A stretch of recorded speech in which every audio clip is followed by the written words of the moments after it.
Agora a gente já vai entrar no nosso debate de hoje. Vamos debater a questão da educação à distância. Lembrando que foi uma das estratégias adotadas neste contexto de pandemia. Para este assunto, estou recebendo aqui em nossos estúdios Lalesca Setúbal. Boa tarde, seja bem-vinda. Boa tarde, Lívio, Eliezer e a você de casa. Eliezer Rodrigues também participa desse debate. Boa tarde, Eliezer, seja bem-vindo. Olá, boa tarde a todos. É um prazer estar aqui participando mais uma vez. Quem participa desse debate também é especialista em educação e mestra em sociologia, Luciana Araújo. Professora, boa tarde para a senhora, seja bem-vinda. Obrigada, Mardi.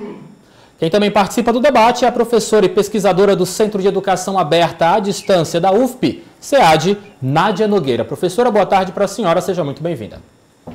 Boa tarde, obrigada. Vamos começar o nosso debate. Queria que a Lalesca Setúbal fizesse a primeira pergunta para a professora Nádia. Lalesca, com você. Lembrando, é claro, a você de casa que nós estamos debatendo a adoção da estratégia de educação à distância nesse contexto de pandemia, é claro, para se manter principalmente a educação pública para a nossa sociedade. Lalesca, é com você. Boa tarde, professora Nádia. Boa tarde a todos. Então, a minha primeira consideração aqui no debate é que o nosso país ele é bem desigual e sempre vai ser desigual, não é? Eu queria saber em relação à educação básica. A gente está vendo que, devido à pandemia, a educação básica ainda está mais ainda desigual. Eu queria saber se o estudo à distância, agora nesse caso, é a saída mais viável para a educação básica. Então, a quarentena, ela mudou todos os segmentos de negócios, né, que agora precisam se reinventar e se posicionar, tornando essencial o uso aí dos recursos digitais. E não é muito diferente no setor educacional, que também teve que se posicionar. Mas, ao fazer isso, descortinou uma série aí, então, nós vimos de atrasos, naquilo que, para um olhar distraído, parecia ser um grande sinal de modernidade. Então, o tradicionalismo, né, aplicado no segmento da educação, que afasta a educação à distância, o uso das tecnologias de informação e comunicação, né, agora se vê obrigado aí a recorrer ao uso dessa modalidade de modo mais específico da aula remota, né, para reduzir a perda dos conteúdos dos alunos em tempo de confinamento. Só que esse movimento ele esbarra em alguns problemas de ordem estrutural, como, por exemplo, a infraestrutura, a capacitação dos gestores, dos professores, a questão do material didático, né, do próprio investimento em tecnologia que não foi feito, no uso de softwares, de plataformas, né. Mas, a princípio, é importante nós esclarecermos a diferença entre educação à distância e ensino remoto, tá? Na aula presencial, quando nós estamos ali em sala de aula, nós usamos o slide, a lousa, temos toda uma interação com os nossos alunos, certo? Mas, o que está acontecendo nesse momento? As instituições, elas pegaram essa aula, tá? E do presencial estão colocando ela online. A educação à distância, ela é uma modalidade que quando você estuda em uma EAD, de boa qualidade, ela vai exigir uma trajetória que o aluno ele deverá percorrer, tá? O que nós denominamos de uma trilha de aprendizagem, para que ele possa adquirir o conhecimento de um módulo online, de uma disciplina, de uma unidade didática. Então, a aula online, ela é diferente de uma aula presencial que você irá transpor para o virtual. Já na aula remota, o que está acontecendo na aula remota? Né? Na maioria dos casos, nós temos aí os professores que não foram preparados para as tecnologias, porque na educação à distância, Lalesca, existe uma metodologia, uma didática, existe uma técnica específica para a educação à distância. Então, existe uma grande diferença entre EAD e aula remota, e nesse momento isso se configura e se confunde muito. Na educação à distância, por exemplo, as aulas elas são gravadas para todas as unidades das disciplinas, tá? Em tempo, tudo planejado, cronometrado. Na aula remota, ela acontece em tempo real, no mesmo horário, na mesma disciplina, e com o mesmo professor da aula presencial. Na educação à distância, você tem um professor tutor, que ele pode ser online ou offline. No presencial, na aula remota, você tem o quê? A interação do professor em tempo real, né? Ali naquela mesma disciplina, naquele mesmo horário. As atividades e os materiais didáticos também são padronizados na educação à distância. Na aula remota, o professor está transpondo um material customizado por ele, elaborado por ele, né, professor da disciplina. E não foge a regra também a questão das avaliações. Ou seja, a educação à distância, ela é um conjunto de tecnologias e técnicas aplicadas a um modelo de aprendizagem. E a realidade da ela levanta uma discussão sobre as possibilidades aí, que é a de substituição da educação presencial pelo ensino à distância. Então, esse modelo atual que está sendo adotado, né, e a educação básica, ela sofre muito com isso nesse momento, porque a educação à distância, ela foi implantada, a princípio, né, aí, nas instituições de ensino superior. E na educação básica, nós observamos que esse foi um processo que não foi implementado, por mais que a legislação, né, aí nós temos na LDB o artigo 80, que é claro, né, foi um artigo promulgado em 1996, com o objetivo que as instituições poderiam aí implantar tecnologias de informação e comunicação, a modalidade de educação à distância, né? Então, o modelo atual é o de aula remota e acredito que as instituições se sentem afetadas porque não houve essa preparação dos professores, não houve essa preparação estrutural para aí receber, né, essa modalidade. E, claro, os alunos afetados, tendo em vista que muitos não têm acesso à internet, muitos não têm acesso à conexão, né, mas existem estratégias para se estar trabalhando, com certeza, para estar aí indo a contemplar essas lacunas, tá? Questão, quem introduz o assunto é Eliezer Rodrigues, a professora socióloga Luciana. Com você, Eliezer. Professora Luciana, considerando esses aspectos da desigualdade, por exemplo, entre as instituições de ensino, algumas têm condição, têm estrutura técnica e profissional para oferecer o ensino à distância, outras não têm. Entre os alunos, os estudantes que recebem esta forma de interação, alguns têm estrutura, outros não têm para receber. Então, de que forma essas desigualdades acabam fragilizando ainda mais as diferenças, aumentando as diferenças entre determinados alunos, entre determinadas instituições? Bom, boa tarde. É interessante, assim, essa discussão que a Nádia trouxe, ela é extremamente importante, né? Que essa discussão ela já deveria estar sendo feita nas escolas, tanto nas escolas públicas como nas escolas privadas, mas nós somos essa urgência diante dessa pandemia, né, com essa situação do fechamento das escolas, do fechamento de universidades, com a condição sanitária vivida, né? E aí foi onde nós tivemos com mais visibilidade essa profundidade, né, da desigualdade educacional e do acesso a determinadas tecnologias. Quando a gente fala de EAD, como bem disse a Nádia, é uma modalidade de ensino que ela é mediada por tecnologia. Não é? Nessa modalidade, o aluno, eles não vão estar no espaço físico, eles vão estar distantes, né? Eles vão estar no espaço virtual de aprendizagem.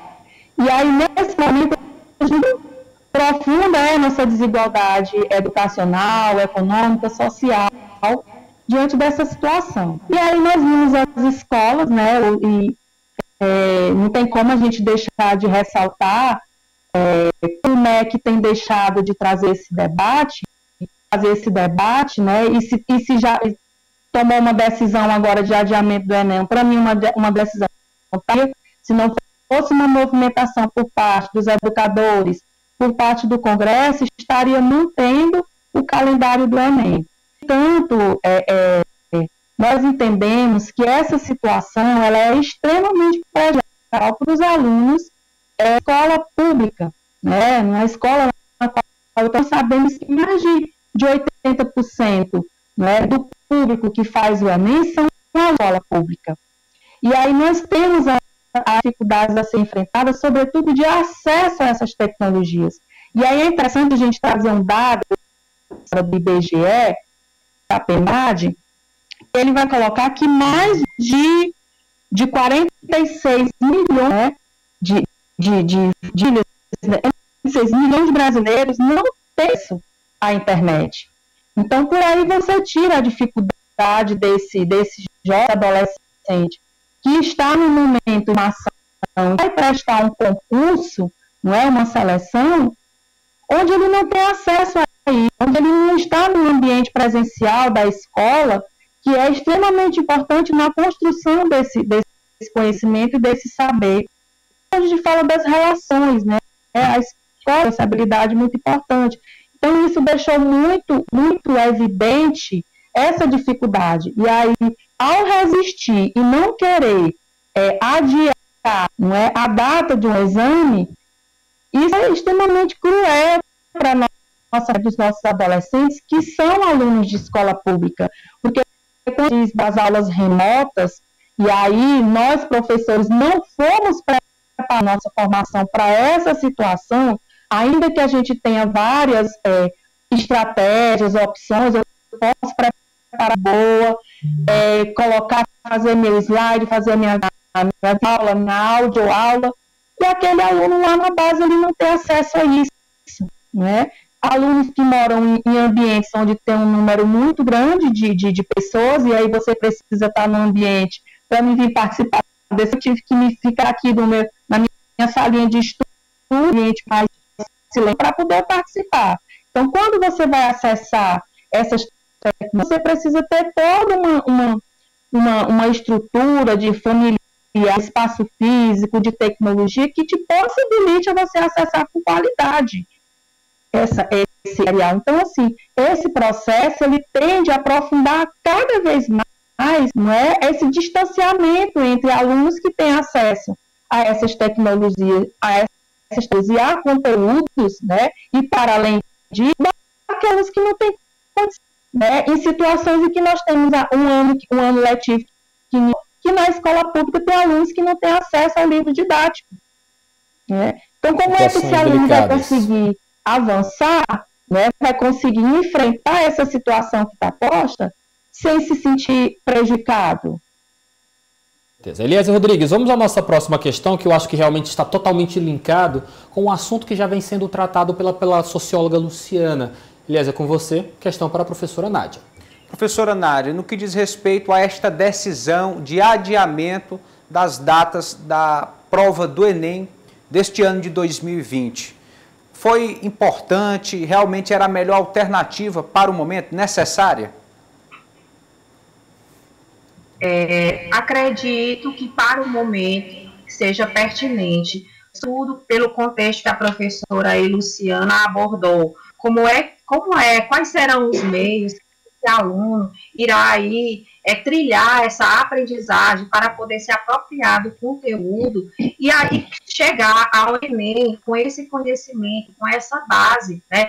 Essa questão da desigualdade, ela esbarra exatamente aí, porque nós vivenciamos nesse momento instituições que seguem na sua educação básica. Isso, gente, é desde a educação infantil, tá, ao fundamental, ao médio, está havendo aula remota, estão sendo contemplados, né, professora Luciana?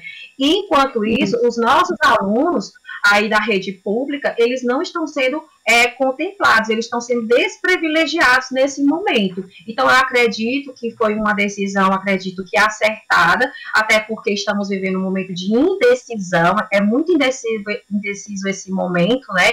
A cada tempo que nós percebemos uma prorrogação desse isolamento social, prorrogando, e então, acredito que foi uma decisão assertiva, até para que, caso as escolas, aí, as instituições públicas, elas implantem realmente, de fato, o ensino remoto, elas façam isso com um tempinho aí, né, professora Luciana, para conseguir capacitar os nossos professores, capacitar, passar informação também para o nosso aluno, porque é importante ele entender qual é o papel dele na aula remota, que perfil, qual é o comportamento, e isso é muito importante, gente. Existe toda essa perspectiva de perfil, de tratar esse perfil do nosso professor, tratar o perfil do nosso aluno para que ele possa aí ter sucesso nessa trilha de aprendizagem na aula remota ou educação à distância. Importantes de serem levantadas, a capacitação do professor, o entendimento do aluno por todo esse processo pelo qual vai ser exposto. Próxima questão é com Lalesca Setúbal. Professora Luciana, então, a professora Nádia falou sobre essas diferenças das duas modalidades, não é? A modalidade presencial e a modalidade remota e também do EAD, que se assemelha com a remota. A gente poderia considerar que a falta do contato humano, do professor com o aluno, lembrando que a gente está falando de adolescentes, é um fator que os adolescentes podem sentir falta, porque é diferente do adulto, daquele concurseiro que já está acostumado com essa aula remota, que já tem um foco, se adapta com mais facilidade, não é, Lalesca? Um adulto mesmo. Concurseiro se adapta com maior facilidade na tentativa de cumprir um objetivo que traça para a sua vida. Pergunta interessante. Professora Luciana. Sim, não tenho dúvida. Hoje pela manhã eu estava fazendo alturas, né? E aí eu trabalho numa escola enorme, né? Que é o Instituto Federal, aqui o campus Terezinha Central, que era a antiga técnica. E a gente sabe que o ambiente escolar, ele é um ambiente extremamente sociável, né? De encontro, de trocas, né, inclusive das dificuldades, os alunos conversarem com nós, professores, conversarem entre eles, seus pares, enfim. É um contexto extremamente importante na mediação dessa construção de conhecimento e de preparação para um concurso como o Enem. A gente está lá na escola, a gente vê e as meninas que são do terceiro ano, né, do ensino médio, o ritmo que eles já vão pegando, aí a ansiedade vai chegando mais próximo, eles têm um suporte do psicólogo, nós fazemos, a escola desenvolve alguns projetos, né, de aulas, de revisões, então, assim, esse contato, ele é extremamente importante no fortalecimento dos laços, inclusive ativos, dos alunos. E aí você imaginar, numa situação de pandemia, onde nós, com certeza, nós temos alunos no Instituto, nós fizemos uma campanha de professores e a gestão de distribuição de cestas básicas, porque nós sabemos a dificuldade econômica e que hoje as famílias estão passando, né? A realidade é essa. Então, como é que esse adolescente ele vai estar no ambiente, tendo a dificuldade, seu pai ou sua mãe trabalho, não tem um emprego, como é que esse aluno, essa aluna vai estar em condições psicológicas de estudar, né? De buscar de se dedicar àquele conteúdo no momento que ele vem passando. Então, assim, é muito difícil, e aí me causa uma inquietação, e esse debate a gente vem tentar levar dentro da escola, das aulas remotas, porque nós sabemos a dificuldade de acesso dos nossos alunos. Nós temos alunos que moram em outras cidades, que moram em Demir Lobão, então ele às vezes acorda 4 da manhã para pegar um ônibus e chega às 7 horas aqui na escola. Então, aqui na escola, ele almoça, ele vai para a biblioteca, então todo um suporte, ele acessa a internet, porque lá o é livre para os alunos utilizarem, e em casa eles não têm e eles vêm fazendo esse relato para a gente o tempo todo. Não é? A gente tem colocado algum material no controle que é acadêmico, que é um sistema que nós temos, então para a gente não perder esse contato com o aluno, nós continuamos colocando atividades de aulas que já tinham sido ministradas, não de conteúdos novos. Então, aí, as aulas remotas, quando elas chegam para eles, elas não chegam eficiência, né, e ainda assim, com dificuldades, que uma aula presencial. Então, assim, esse aluno ele fica sem condições nenhuma de acessar um ensino, uma aprendizagem com qualidade e com um apoio do professor que está na sala de aula, diretamente lidando com ele. Ok, professora Luciana, muito obrigado pela sua participação. Luciana Araújo, socióloga, muito obrigado. Boa tarde para a senhora e volte mais vezes. Também gostaria de agradecer a participação da professora e pesquisadora em educação à distância, aqui pela Universidade Federal do Estado do Piauí, Nádia Nogueira. Boa tarde para a senhora, muito obrigado pelas suas considerações e também volte mais vezes.